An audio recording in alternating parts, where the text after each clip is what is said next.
Welcome to Being and Becoming Podcast. My name is Logan Hauer. I'm currently residing in Indianapolis, Indiana, where I'm an accountant. I know, sounds like fun. Today, I'm joined by my good friend and co-host, Austin Stone, as well as my other good friend and co-host, Patrick Dyer. Fellas, how you doing today? Quite well, thank you. Hello. Enjoying the Chicago sun today. Hey-oh, yeah, Ooh. Austin just went on a little bit of a hike with his wife, um, so yeah, things are well. Today, we will be discussing Chapter 3, Make Friends with People Who Want the Best for You, from 12 Rules for Life, An Antidote for Chaos, by Jordan Peterson. Alright, let's dive right in, fellas. So, this chapter is one that's close to all of our hearts in some respects, given that we are all high school friends. For the audience listening at home, I thought it was fun kind of how Peterson delves in right away and talks about his high school experience, and it made me laugh to think of how different it was from our high school experience. Yeah. And for the listener at home and just for us, his high school experience essentially consisted of friends that were growing up in a cold Canadian climate, a harsh reality, based on the way he describes it in the book. And he essentially describes his friends as unmotivated with bad attitudes. The one friend that stood out to me in particular was his friend, I think his name was Chris, and he was kind of the one that almost seemed nihilistic at times, and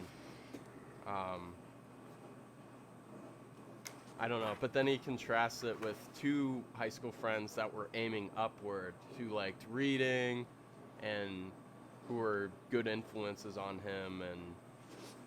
And so yeah, I don't know, it's always weird to hear about other people's high school experiences, and I was curious to hear your guys' thoughts on what your high school experience was like, or our collective high school experience was like. Just some quick thoughts. Could I actually flip it back to you? Like, what's your comparison between Jordan's high school experience and yours? Yeah. Well, for one, we definitely didn't have the harsh climate of growing up in rural Canada. We grew up in suburban Ohio, north of Cincy, the three of us. Yeah. Or Cincy area.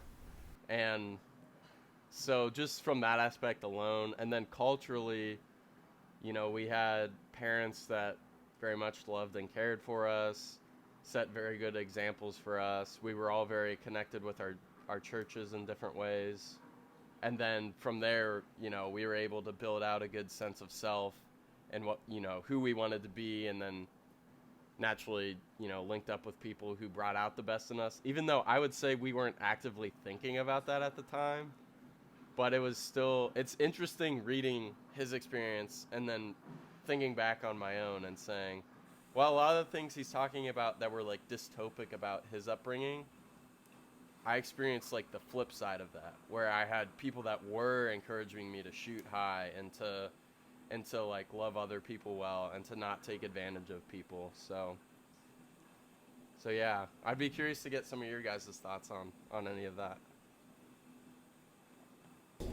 Patrick, were there nihilistic people in our high school? For sure.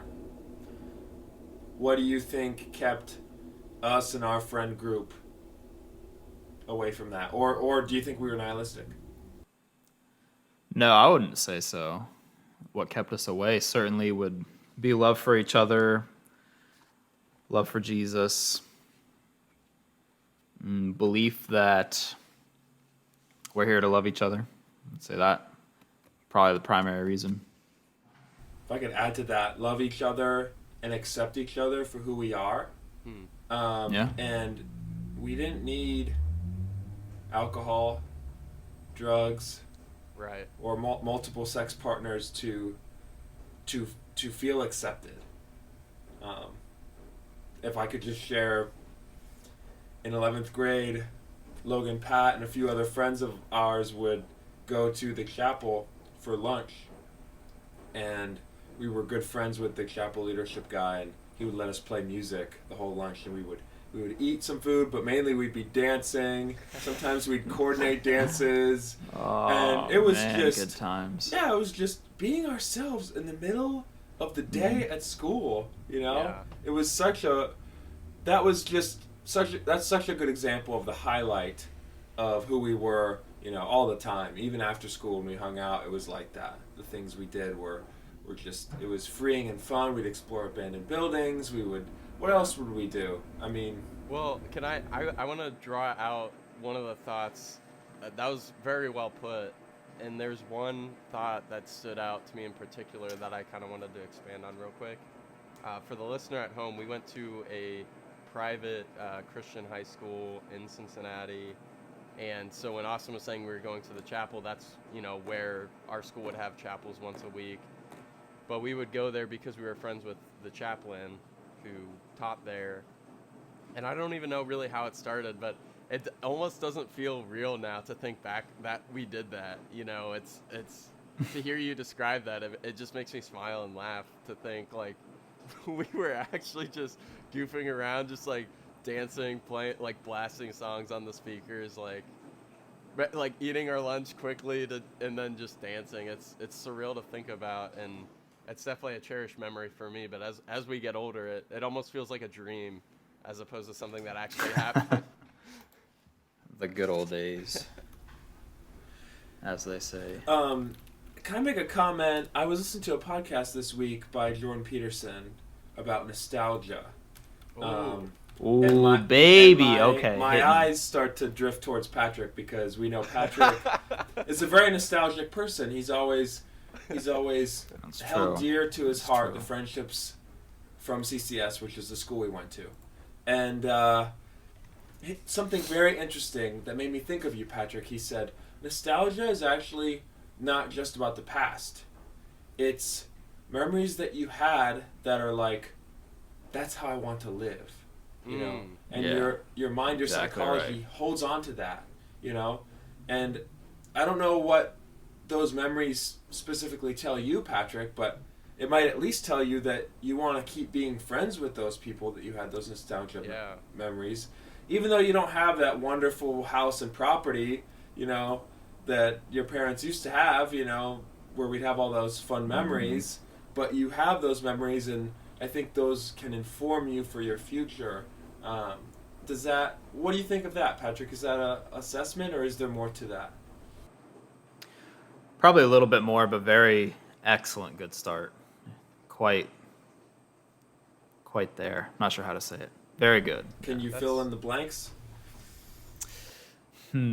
Yes, there's only one blank to fill in probably that I can think of at the top of my head, but nostalgia, the way you described it and the way you described like my house and our time there is like, and the way you want to live, it's also to me a little, I don't want to say taste of heaven. It's like a little glimpse of what heaven could be like, what it may be like or something. Yeah, that's kind of cool, Pat. There's so much fun and a feeling of belonging.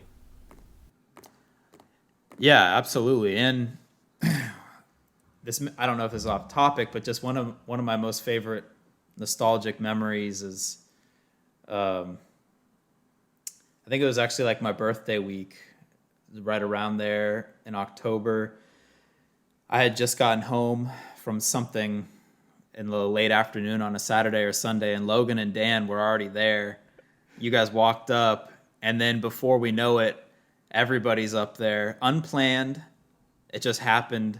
And then we played football, explored the pasture. It started pouring, raining on us, and we just had a good as heck day. And just those things are so nostalgic to me. Is that the day you left me in the cornfield, Logan? Yeah, probably was. It might have been. I don't know. For the listener at home, Patrick used to have a lot of property in Ohio. His family has since moved to Texas. But when we were all in the Ohio, Cincinnati area living, doing life together in high school, Patrick had a cornfield in his backyard, and during a game called it was Zombie Tag, right, Pat? Yeah. Mm-hmm. During a game of Zombie Tag, I left Austin after he told me, he asked me if I would wait for him in the cornfield because he was going to go check something out. And I ran the opposite way, and it has created trust issues ever since. Jokingly, but That's so funny. and I would say, Good times. to kind of draw on something both of you guys have said, and I want to see if you would maybe agree with this. It almost seems like nostalgia is a longing from the past for something in the present, or maybe the future. Yes, you know? yes. That's a good looking point. at the past, but longing for something in the present or future that, you know, would resemble that. Dang, I just had... Oh, sorry, Austin. Sorry, you go. No, keep talking. No, that was... I just had a very similar conversation with Allison the other day. And every time nostalgia gets brought up, and we've talked about this before, but I do remember it was quite a few years ago. And I remember, Austin, you brought up a great point about it, but I can't remember, unfortunately. So I'll bring up the Bible verse again, see if it jogs your memory, Okay. all of us. Let's see. So anytime we talk about nostalgia, I'm always reminded of Ecclesiastes 7:10, I think it is. Says something like, do not say, or do not question or something why the former days were better than these, for it's not from wisdom that you ask of this. Whoa. And I just don't know why. Like, why? Yeah, I don't know why, what he's saying. I mean, I can guess, but I don't know. Okay, here's my best guess. See if this meets your qualifications, Patrick. You can only live in the present. That's true. That's true. Is it that easy? I wonder, too, and I could be off on this for sure, but for the Israelites, if they're in captivity or if they're going through really bad trials that we honestly can't understand, how constructive would it be to think back on, oh, remember what it was like before we were occupied by Babylon or by whoever else? I wonder if, you know, I'm assuming there is some wisdom in saying, let's just we gotta get through today and like look forward so that we're not becoming lazy or we're not becoming unmotivated because we're dreaming of this past and, oh, what it used to be like. You know, it's like, let's just try to make something better or just get through the situation we're in currently to persevere on to the next thing. And even Peterson talks about, too, in the book of sacrificing, work essentially is sacrificing in the present for the future.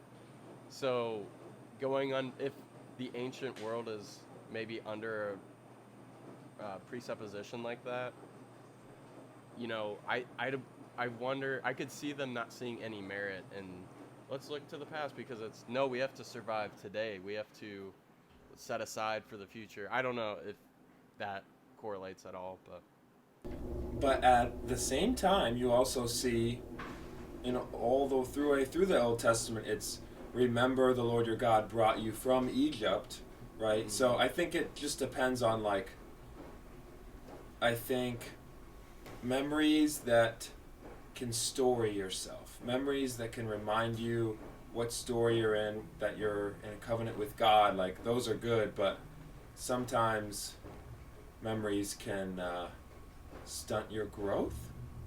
I do think there's wisdom in what Solomon was saying there, but just like with a lot of Proverbs, it doesn't give the whole picture.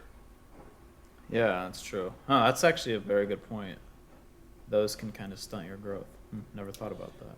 And I had another thought on nostalgia, if that's okay. Please, yeah. Absolutely. I would like to bring to bear Kairos. So Kairos is the Greek word for. So I think there's two Greek words for time: Kairos and Chronos. And Kairos has a lot to do with like a moment packed with so much meaning, it starts to feel eternal. Like time slows down, it's so meaningful, that's something that you could live for, right? And I think that's an aspect to what nostalgia is, right? Oh, so wow. I think sometimes with good nostalgia or a good Kairos, meaningful moment, the air between the kingdom of heaven and earth, or heaven and earth, starts to really thin, right? You know, like, oh, this is the stuff of eternity. Like, oh, this is so true. This is so real. But then since we're in this side of heaven, like, time just keeps moving, and we have to keep moving, and we can't live in the past. But that meaning is eternal in itself, if that makes any sense. Oh, that makes perfect sense. That lines up 100% with what I was saying earlier when I quote unquote filled in the blank. I was like, nostalgia is like a taste of what heaven may be like. That lines up perfectly, actually. So those memories of nostalgia that I brought up were the Kairos. Yeah. So wow. When I learned about the Kairos moments from Logan's mom doing a teaching on it. Yeah. In their house. My family's very big into the Kairos, yeah. For a long time. Do you feel like I defined that well, Logan? I actually think you defined it better than I could have. Oh, okay. Being completely honest, so yeah. I wasn't sure of that. I think the interesting thing, too, with the Kairos, it's easier to... I always understand it better with a diagram than with words. So, listener, if you can almost imagine with me a linear line, a line that is straight horizontally over a graph or something, over a plane, I guess you could say, being mathematically correct. There's a line over a plane, and then this event happens. So it's this line meets this event, this circle, if you will, if we're staying in our shapes. And then within that circle, there's something happening within you as you take time to reflect and be introspective about what this moment has taught you. And then whenever essentially you've come full circle or come to appreciate that moment or that event, then the line keeps going, but it raises. So if the line's going, and then this event happens, the line's at the bottom of the circle, and then once the event completes forming the circle, it continues high, like at the top of the circle. So you're at this like higher plane almost of more understanding or of yourself and of the world. But anyhow, I'm in the weeds now. But so it's growth. Awesome. It's good. It is a disruption in time that causes growth. Yes. That's wonderful. Which is just such a strong case against nihilism, right? Like. Yeah, I actually wanted to get back into that with you guys, that conversation of nihilism, because the friend that he describes in the chapter is a friend that I think we can all relate to, us personally, and then as the reader, as a whole. But something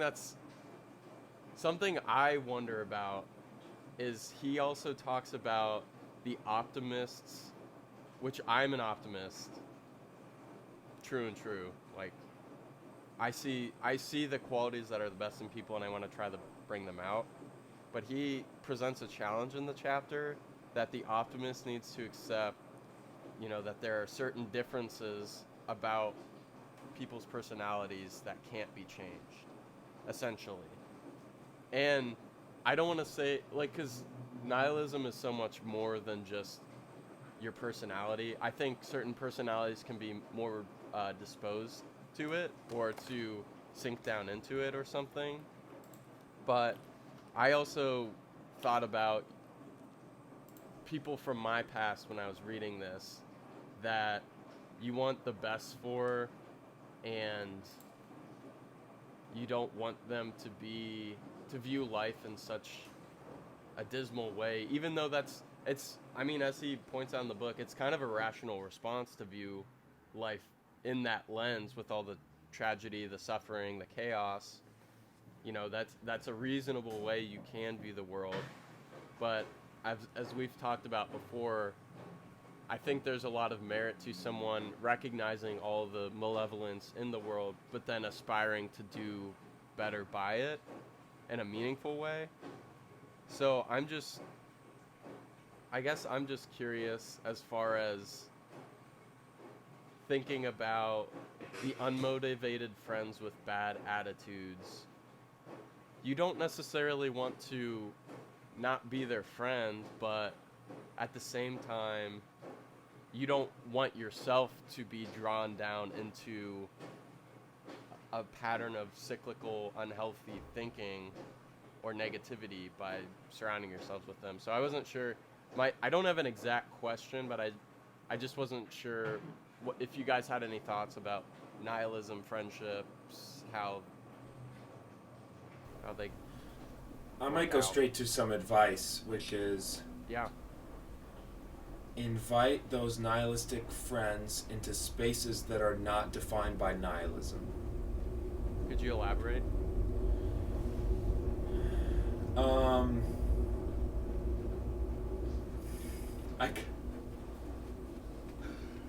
I'm having trouble because I feel like I said what I meant. I could say it again. No, I'm just saying, like, could you think of a specific place where that would be true? Well, hopefully all your friends aren't nihilistic, and hopefully you, like, let's say you like to go rock climbing, like, and that's not a space defined by nihilism, but maybe that bar on that corner maybe is defined by nihilism, and the way that you can have friendships is with nihilistic people is to invite them into those spaces that aren't defined by that have a little bit more joy or more fun, you know, and if they turn you down, I don't think that's on you. Well, I think Peterson is worried about the opposite thing, that person, the nihilistic person, would take you up on the invitation and then essentially ruin the fun for you and for everyone else, and potentially even sway people more in the side of perpetually being negative or nihilistic. And to illustrate that point, he shares a good story. The friend's name is Ed, I think. It's an old friend from high school of his. And he visits his apartment after he graduates college. And Jordan essentially has turned his life around from what it was in high school. He, in high school, was kind of partaking in the same, you know, we don't care, you know, attitude that all teenagers do. And then when he got into university, he had those two good friends from high school that he kind of stayed with and was able to grow and learn from. And so after college, he moves into the city with his sister, and his friend visits him, and his friend is high and basically spaced out the whole time.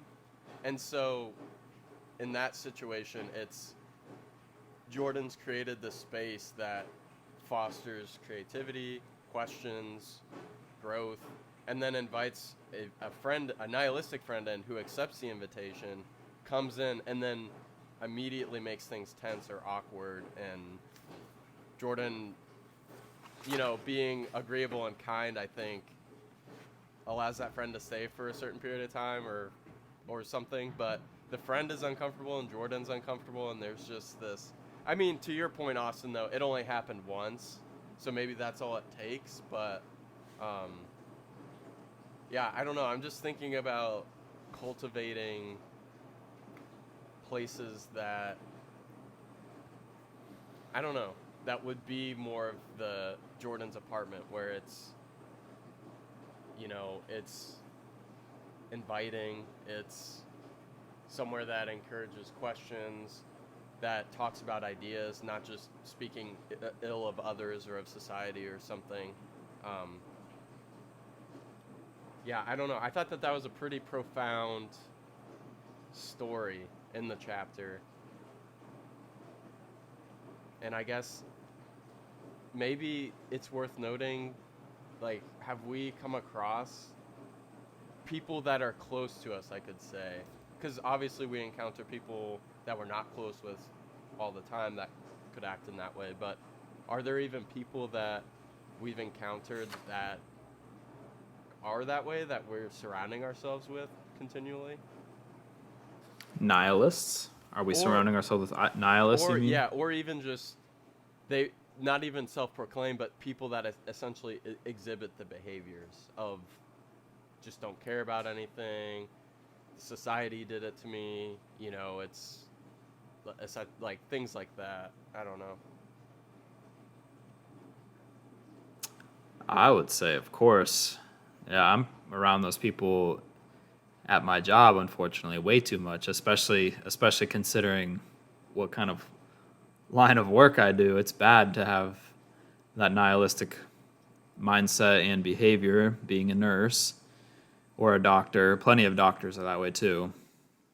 Actually, most, but that's probably not their fault. It's probably just the fact that they work 20 days in a row. But one thing in common, though, between all of the nihilists that I intentionally or unintentionally find myself having a conversation with is they all, okay, I'll be careful. They may not all. They all act as if, or most act as if, and believe that eternity is not a thing.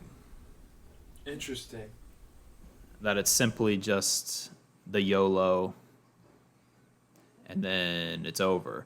Which, kind of like we said before when we first brought up nihilism, would make a great case for itself. Like, what's the point? There is no meaning if this is it. Right. So, read just Crime an and Punishment if you're ever hinting at going towards nihilism. It'll course correct you really quick. But yeah, it is. I think, Pat, kind of some of the things you're talking about, I can think of maybe like apathy as their, like, it's more just it's personality, or they just don't care, or I don't know. Well, you find all these traits so similar in a true nihilist. You find in their nihilism, they're apathetic, they're most likely atheists or agnostic, but that agnosticism is mostly anger towards God instead of an unknowing. They just don't admit that. It's usually jealousy, depression. What's the word?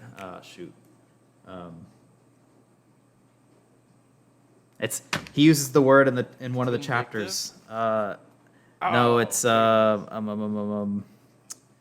expedient. They're usually expedient. Stuff like that. So you find all these common traits among the true nihilists. When you're nihilistic, it's easy to believe that nothing really matters, and then there's no use in sacrifice. So let's remember how Peterson defines hence sacrifice. The expedience. Yeah. Can you guys remind me how Peterson defines sacrifice? It's about the future, right?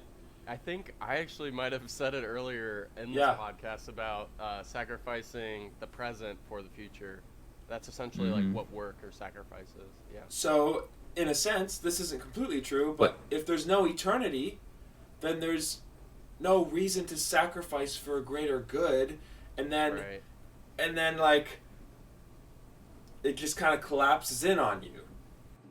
Yeah, exactly, which is why a nihilist should be the way they are when you consider all those things, because it makes sense.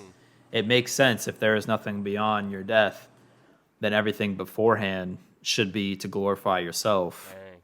Or to just feel good, which is an expedient thing. To not sacrifice, which is also an expedient thing. To remain undisciplined, which is also an expedient thing. So, which brings you could go on. Shows the power of the book of Ecclesiastes. It's kind of amazing that a book like that's in the Bible. The Bible is a story of collections to show the story of God and eternity being true, but then Ecclesiastes is like this odd, in the middle of the Bible, like saying everything's meaningless. Straight up in the middle. And it really is crazy. True in a certain respect. We quoted from it earlier. Yeah, and I think to that ecclesiastic point, just because the world is toilsome, take heart and persevere through it, find the best of what it is and bring that out in the world more, you know? I don't know. I think I was kind of... So Sorry. to us, that makes sense. Yeah. To the nihilist, that's pointless. Right. Absolutely. And the difference to me, how they view it, is simply an eternal perspective. They don't have one. So why would they even consider that? So I also want to get into a point he brings up later that makes me think of maybe where our listener would be, or maybe where we are, because we will be our listeners one day when we're old men. Just, hey, I wonder what I thought when I was 26, going back and listening. But he talks about don't choose friends to quote unquote rescue. And I think it's interesting, given that we have this Christian perspective that we share quite often with each other, and then obviously on the podcast. It almost, when I see that at first, the whole rescue thing, that's Christ's role. He's the archetypal perfect man. That's what he should be doing. But if we're his imitators, it seems like a natural response to want to try to help people that you think could be beneficial if they knew you or around you, etc. And that's not to say that that person's a project or whatever, but it's like maybe you guys are friends, you have some common interests. Like Pat, you were talking about coworkers. It's like you guys clearly have common interests in science and medicine, and it's, you know, it's to what extent do I try to befriend you, and or I think too of our background in Hamilton, Ohio, where all of us are from to an extent. And for the listener at home, Hamilton it's a great city, but it was industrious at one point in time, and then a lot of the businesses move out, drugs come in, life gets more difficult for the inhabitants trying to adjust to new conditions, new workforce, poverty, etc. And thinking of that place that's so near and dear to all of us, it's kind of challenging to consider the idea that, because obviously we're not trying to rescue anyone, but at the same time we want to be we want friendship to be reciprocal. We want, as our lives get better, we want our friends' lives to get better, and vice versa, you know. So I don't know. He does. I think he lays it out really well. Of not everyone who's failing is a victim. Not everyone at the bottom wishes to rise. You know, some people are going to try to amplify their own suffering as evidence of the world's injustice. Like, he's making all these really good points. But at the same time, what's the duty of the Christian person, the follower of Christ? And then also as someone that just likes being friendly and having friends and hanging out with people, what's that responsibility to their neighbor or to a friend, you know, if that friend is in need of help?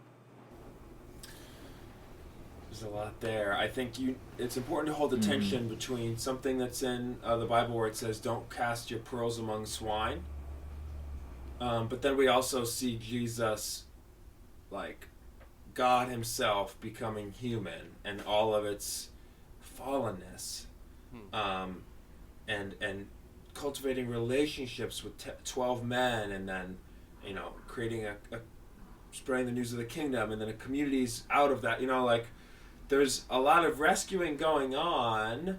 But I would like to bring our attention to page 81, where he says Carl Rogers, the famous humanistic psychologist, believed it was impossible to start a therapeutic relationship if the person seeking help did not want to improve. And I think that's the don't cast your pearl among swine aspect. Like, if a person has turned you away and they're not showing any desire for change, like I think there's a point where you do move on. But I don't think we should be encouraged to see a poor person and think they did it to themselves, they weren't responsible enough, I'm just going to live my own individualistic life. And that's my pushback on this chapter. I don't think he gave enough of like an empathetic side. But I mean, I heard him loud and clear. I think there was a lot of good things he said. I think that's a fair critique, and I would agree, based on his background, where he came from, I can totally see how he would think that way, with how, given the situation of the rough Canadian rural kind of upbringing he had. But I agree too, Austin, that you should probably get to know the person first before you can understand to what amount of help do they need, to what amount of extent can I help, and do they even want the help? Because like you were saying, that quote of the psychologist, maybe they're unwilling or don't want the help. And I actually have a really funny story that I want to share quickly of a time in Hamilton. My family had just moved there in Hamilton, Ohio, and our neighbor, we're trying to meet people, so we had a neighbor across the street. He came over to our house about 10 o'clock. My dad's asleep. My brother and sister were up in their rooms, and then me and my mom were downstairs. And this guy needed a ride to do something. And so my mom asked me if I would go with her. She didn't feel comfortable taking him herself. So I thought, why not? We're helping someone. We're helping our neighbor. We're helping our friend. And we all get in the car, and we get to the intended destination, which is his quote-unquote friend's house. He goes up to the door. They talk briefly. There's some kind of exchange going on. My mom and I are sitting there naively thinking, oh, we're helping this person. We're doing right by our neighbor. And then slowly both of us just start realizing, I think we helped a drug deal happen tonight.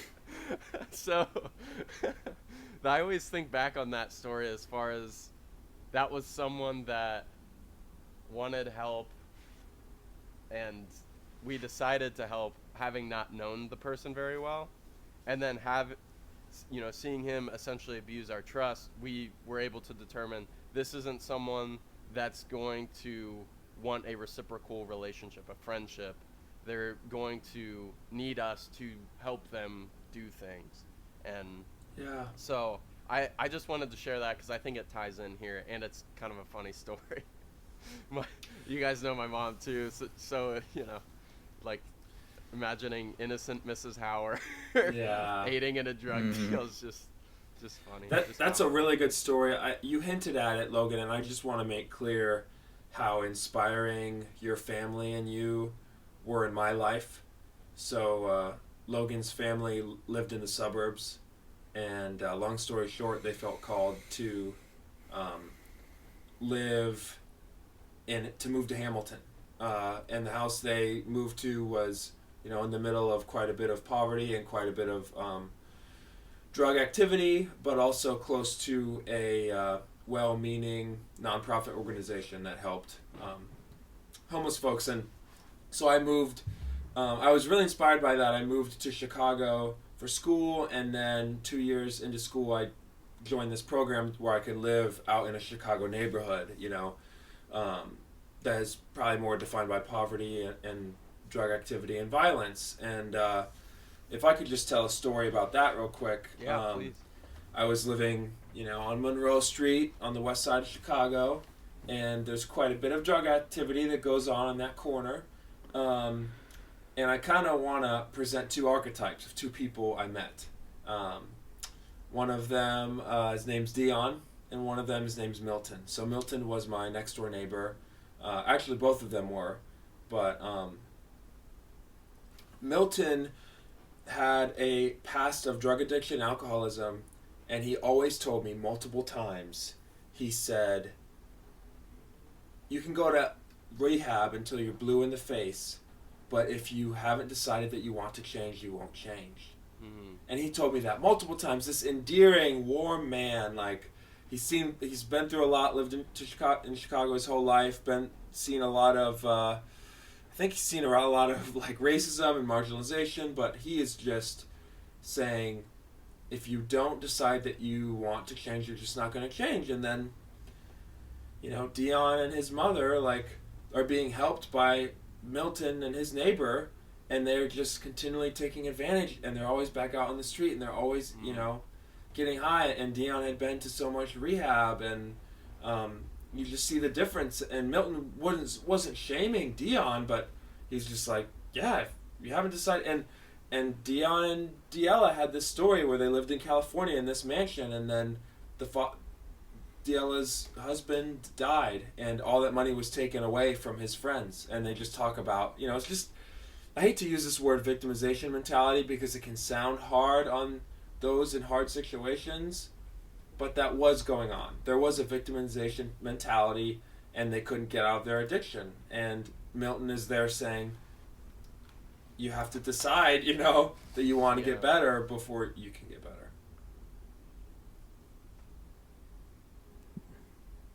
If I could read the quote, the desire to improve was instead the precondition for progress. So the point is, the desire to improve is the precondition for progress. So,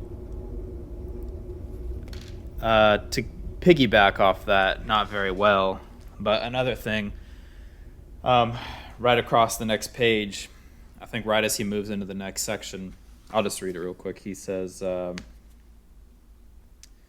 maybe instead of continuing our friendship, I should just go off somewhere, get my act together, and lead by example.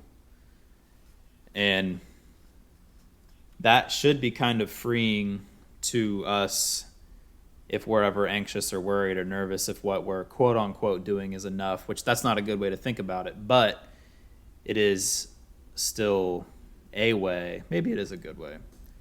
It frees you from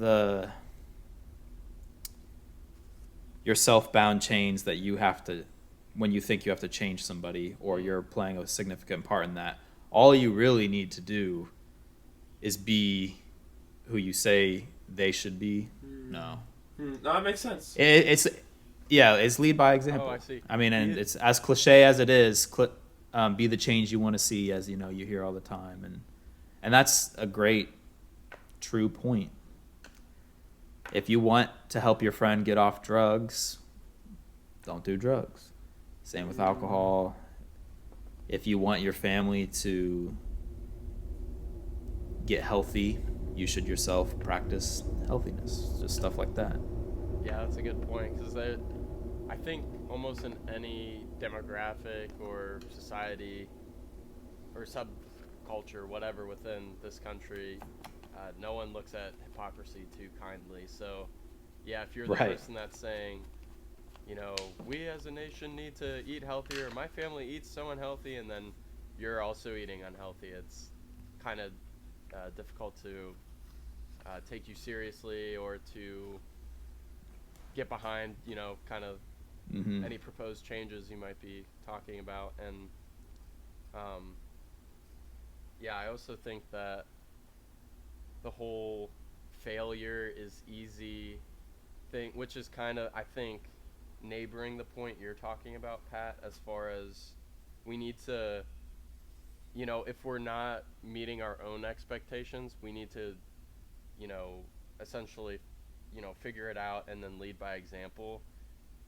I think that the failure is easy to understand because life is difficult. It's easy not to think, not to do, not to care. But what's really worthwhile is someone that succeeds at something. Most of the media, like documentaries or, podcasts or whatever you want to call it, whatever media you want to use, it's about people succeeding at things, and other people are curious at how Steve Jobs did it or how so-and-so is doing whatever and succeeding in something, and how inexplicable kind of virtue is upwards towards something. Yes, and just previously, right before that, Jordan talking about that as a matter of fact. So let's see here. It's on page 80, so he says, before you help someone, you should find out why that person is in trouble. Yeah. Continues it on a little bit. And then like you were saying, failure is easy to understand, and it is far more likely that a given individual has just decided to reject the path upward because of its difficulty. There you go. Perhaps that's even your default assumption when faced with such a situation. Wow. I wanted to bring up some pushback. And hopefully we can put the pushback correctly on the table with things that Peterson says that are helpful on the table as well. And I hope they can all dine in peace.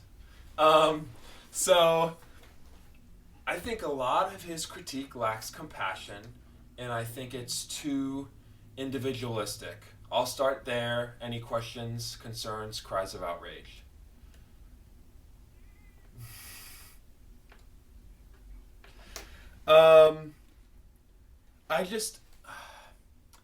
He lays out a path on how to not fall down into nihilism, but he does not lay down a path on how to love people.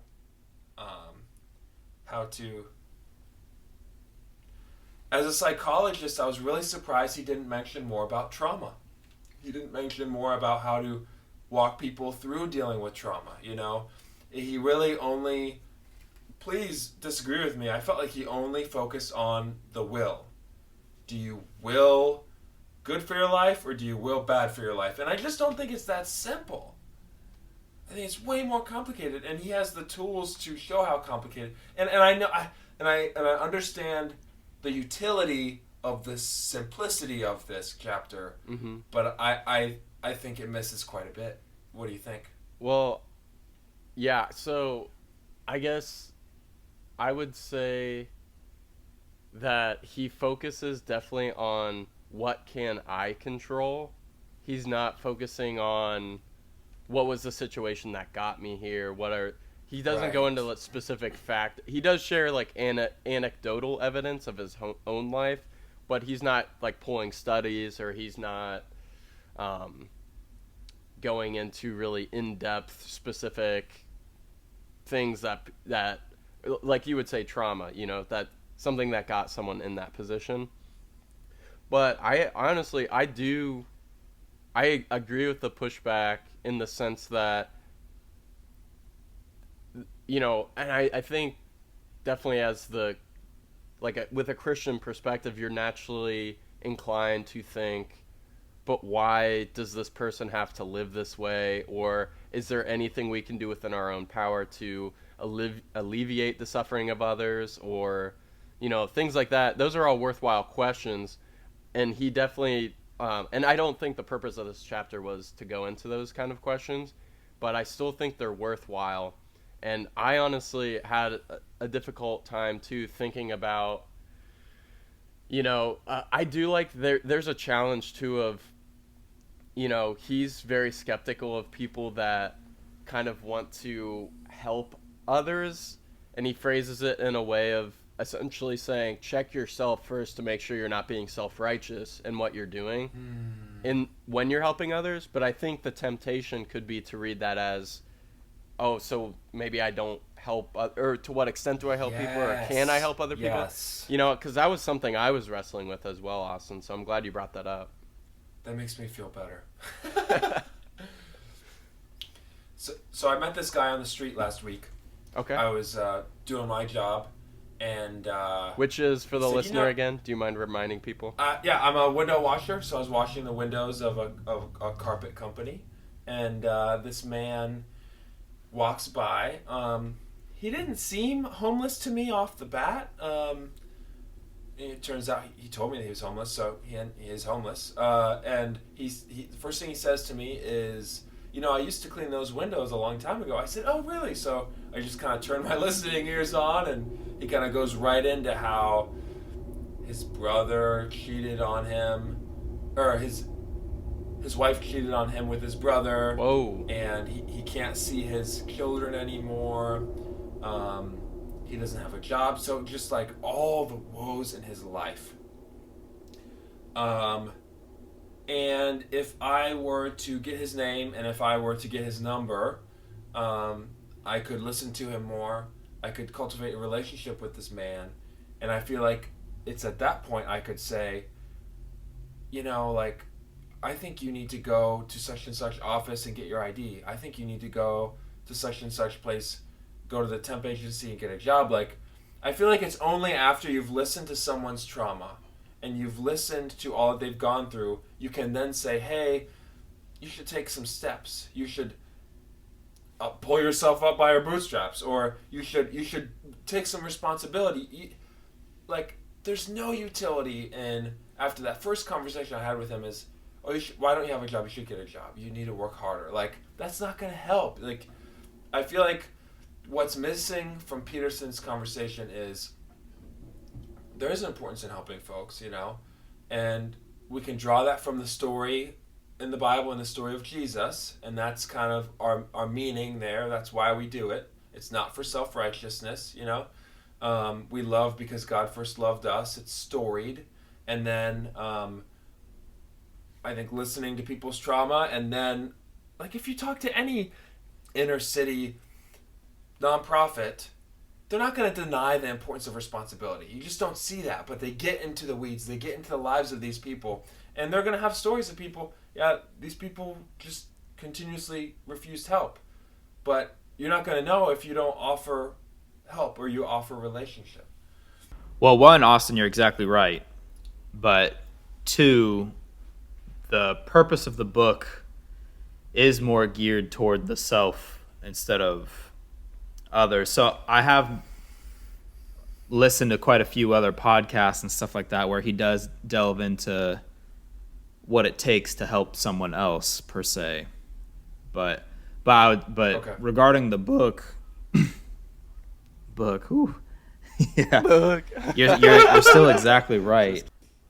So, granted, he may not specify a step-by-step approach to helping someone, but regardless of the chapter, if you look at it from a super far out lens, you should be seeing yourself as someone who is going to be a friend to someone who wants the best for that other person. I said that in a long way, but the example, and that's kind of the way you do help that someone. So it's kind of there, but you have to read in between the lines on how to help someone, I guess. Well, what is it? Clean your room. Criticize the world. Try to fix the world. Yeah, that's another chapter we'll get into here later. But that's a really good point. Yeah. I'm so glad I thought this one day a long time ago back in high school, and then finally heard Jordan Peterson say it, and then read on it, and then that was like one of the ultimate confirmations. But it's, you're not okay the way you are. You know, you could be so much more. That's one of the most important things when speaking with a nihilist or like this homeless man in your example or something, is that you, and now granted, I like your approach on that. That may not be a first thing to say on the first conversation. That may be on the third date, for lack of a better word or whatever, but it's still the crucial point. Peterson there is criticizing the self-esteem. Yeah. Like, oh, you are perfect. No way. He's like, no. I mean, you're eternally and that's different. valuable. That's different. Like, and your potential needs to be cultivated. But you're not good where you're at. It's so difficult to have that conversation. Yeah, I think there's some utility in what he says there. 100% agree. I've tried to have those conversations with some people throughout the years, and man, they just don't care for it at all. Because it's a challenge. Oh, it's tough. I think it depends on how you approach it. Well, even if you're a reasonable person that has the ability to be introspective, that's tough medicine to take. You know, like I could be better, and that's challenging, and in a good way. But you know, if you're not willing to look at yourself introspectively and say, where am I off? What could I be doing better? Or you know, how am I loving people well? You know, if you're not willing to ask yourself those questions, it's daunting and you dismiss it. where does it say in Proverbs, Pat? Oh, welcome rebuke. Proverbs check. Pat quite Dyer. a few times. Yeah, our society Fleur. does not accept rebuke. Our society does not accept rebuke. We're propagating. Yeah, it's true. I mean, you can open up the news, any social media outlet, and within 10 seconds, you're going to see someone say you're perfect the way you are, and that's how they're going to say it. Okay, so I have this question for you, Patrick. For the folks who say you're perfect the way you are and self-esteem is important, what is it in that is good? Like, what is there a good thing that they're speaking to there? Like, they're trying to tell you that, hey, you're not worthless, right? Like, that's important to say. It's important to say you're not worthless. You're not you have no value. Like, okay, let's affirm what they're saying that's good first. True. That's true. But the counter to that is when you're being told that when you are in a position where you feel worthless, you are now associating, you're now like it's bolstered. Now you're further stuck in this slot. It's okay to feel Yeah. not good about myself, or I'm okay to stay nihilistic or depressed or apathetic lifestyle. Which breeds nihilism. That self-esteem, like, you're okay the way you are. Well, I feel terrible. So if I'm okay with where I'm at, this isn't good life. It's almost like you're positively. That's what I was trying to say. Yeah, it is a positive reinforcement. Like that. Boom. Can you say that one more time there, brother? This is all Pat's idea, but it's essentially, what is it? Positively reinforcing a negative idea that the person has about themselves. To take that back much earlier, it goes back to that type of thinking is the easy way to handle things. It doesn't take effort. It doesn't take diligence and stuff. It doesn't take sacrifice. You don't have to cultivate your potential. Yeah, you don't have to sacrifice now for the future. And the average person, they don't want to. It is simply too hard. Granted, I'm not going to say I'm hardly above average because there's a lot of things I could do that are better, but I have to make the hard decision to not do or to do these things, and I'm actively not because I know it's difficulty. And a sin of omission is the same thing as a sin, but I guess you could say. But wow. So can we take up responsibility by ourselves, or do we both? Need absolutely. Others? Both and yeah. Which is what Paul affirms. I think it's in Galatians where he says, it's in Galatians the same 6. paragraph. Boom. In one moment he says, "Thank you." He says, carry your own load, and then later on he says, carry each other's burdens. Yeah, it's Galatians 6:2 and like Galatians 6:5 or something like that. Yeah, right there. Oh, you guys are blowing my mind. Yeah, let's pull it up. Google That's it cool. Quick. Hang on. Please. I like that, Austin. That it's not a contradiction to carry your own load, but then to shoulder others' burdens. When you read it straight through, it kind of sounds contradictory, but you do have to know what he's saying. One moment. And this is, I think, what is Peterson doing? He's trying to bring order to a society that has a lot of chaos right now because they've pretty much rejected any coherent understanding of God. Yeah. Right? There's not a lot of structure there. So he's trying to bring structure. Order. But in an individualistic way, which I think reaches the culture too, but I think there's a lacking in community. Like, he doesn't really emphasize community as much as I do in my life. Yeah, that's true. Are you talking about in this chapter specifically, or just in the book so far and like podcasts he's listened? So I know he talks about friends in this chapter, but yes, I think it applies to this chapter and the whole book. And abroad. Okay. Yeah. Pat, did you want to revisit that verse Sure. quick? And okay, so Galatians 6, starting at 1, ending at verse 5. It says, brothers and sisters, even if a person is caught in any wrongdoing, you who are spiritual are to restore such a person in a spirit of gentleness, each one looking to yourself, so that you are not tempted as well. Bear one another's burdens, and thereby fulfill the law of Christ. For if anyone thinks that he is something when he is nothing, he deceives himself. But each one must examine his own work, and then he will have reason for boasting, but to himself alone and not to another. For each one will bear his own load. Wow. Whoa! So it starts with, if there's a brother in wrongdoing, If there's a sister caught up in nihilism, what do you do? To those, he says, to those who are spiritually You look to yourself first, is what he says, so that you're not tempted. Well, you examine your ability. Yeah. That's a great challenge, too, to not look outwardly first, because isn't that the temptation to say, oh, why is so-and-so such and such? But it's it reminds me of the whole plank in the eye versus the speck of sawdust. That whole thing, What's crazy? And that plank in the eye verse is what Austin mentioned first, is the pearls before swine. That's the same paragraph.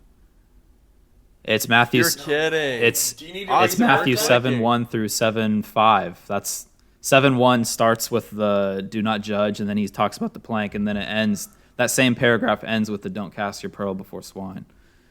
Well, it's a weird spot for Jesus to put that saying. How does don't cast your pearls among swine and don't try to pick out the speck in your brother's eye before you take out the plank in your own relate? I mean, I'm definitely thinking about it, but it's so difficult. At least it seems that way. Maybe I'm overthinking it or something. But so he's saying, if you see something wrong going on, he said, check yourself. And that first. Makes sense. And that check makes yourself sense first. For sure. But then if you see something wrong going on, and then you keep seeing something wrong going on, and then it keeps happening, and it keeps happening, and it keeps happening, you might need to move on. Okay, that makes perfect sense. Like after you've checked yourself, if after you've checked yourself, if after you feel like you've been spiritually fortified, you go down and you try to help this brother, and you do see something in his eye, you try to help him, you try to help her, and it's just not sticking. It's not sticking. Don't. That makes sense. Down. That makes perfect sense. But that actually makes perfect sense. But that's a.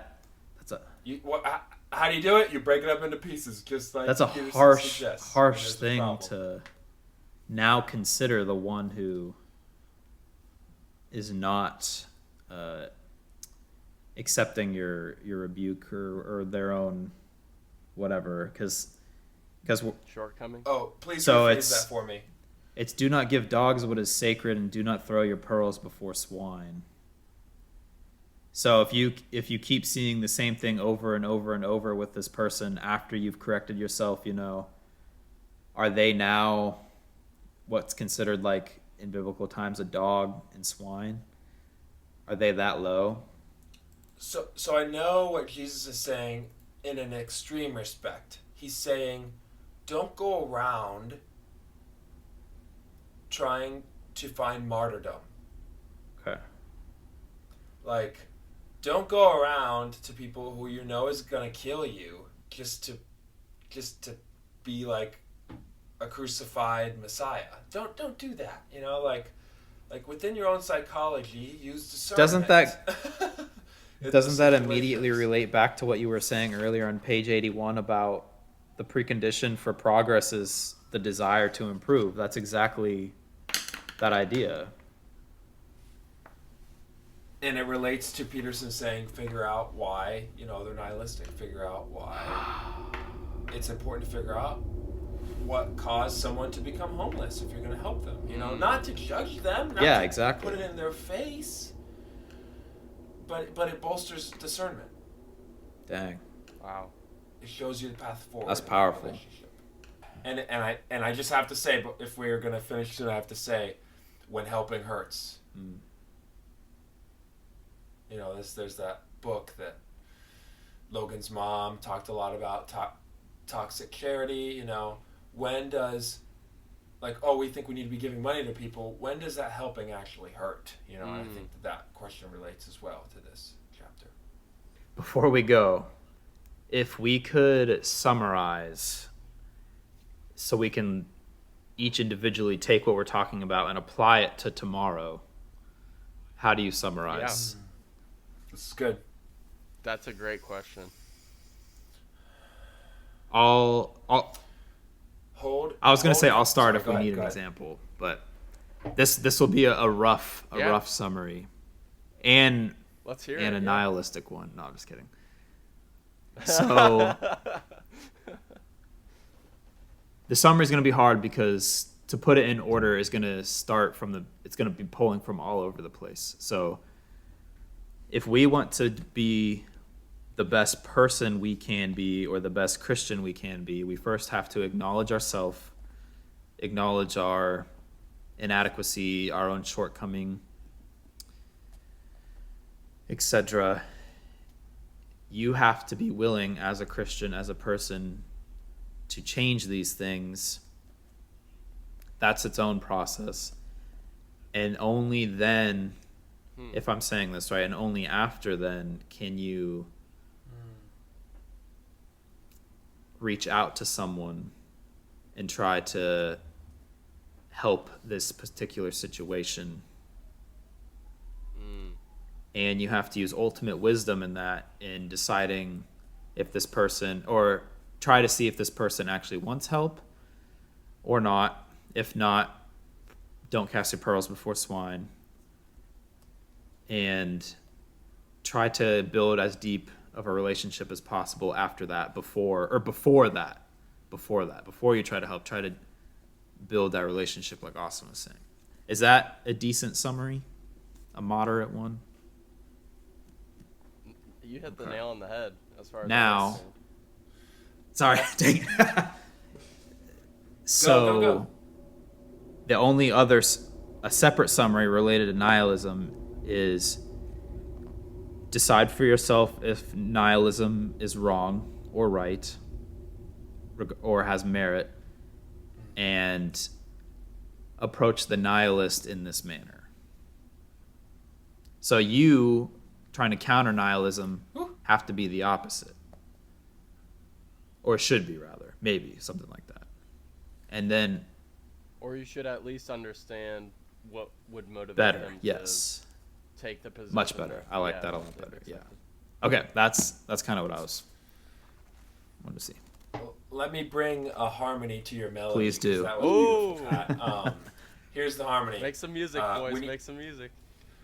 We need to hold intention, compassion, and discernment, and embody that in incarnational relationships, discipleship relationships. Let the Spirit lead.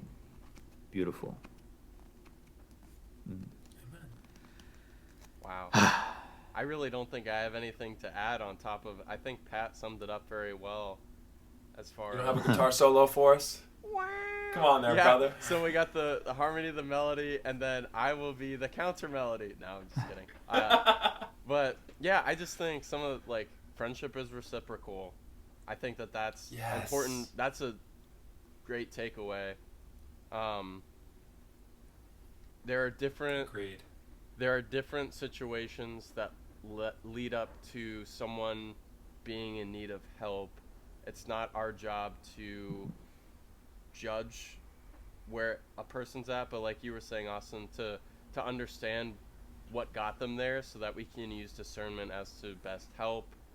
And that is given after we've made sense with our own self, remove the plank from our eye, and then should that person reject our help or be unwilling to accept that help, we need not cast pearls before swine. Maybe that's a good estimation. And then also, don't choose friends that need rescuing.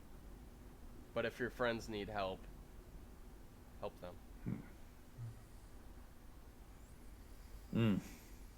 And I say rescuing in air quotes because it can be, that rescuing can be seen as self-righteous too. Mm-hmm. And we definitely don't want that or need that. No, I like that song. That's a good song. What song is that? Patrick's melody, my harmony, and your counter melody that was a good song. That was a good song, yeah. Little long 2-hour song here, or hour. I don't know where Which we're is at. what jazz That's is, true. baby. Yeah. That's A jazz. little True. bit of Improv jazz. City. And I think that's a great note to end the recording on. So I hope you guys enjoyed that jazz and have a great rest of your week. Talk to you later. Bye-bye. Peace. Thank you for tuning in to this week's book club discussion. Please let us know if you have any suggestions as to books we should read or topics we should discuss by contacting us at beingbecomingpodcast@gmail.com. Again, that's beingbecomingpodcast@gmail.com. We hope you join us next week for another conversation.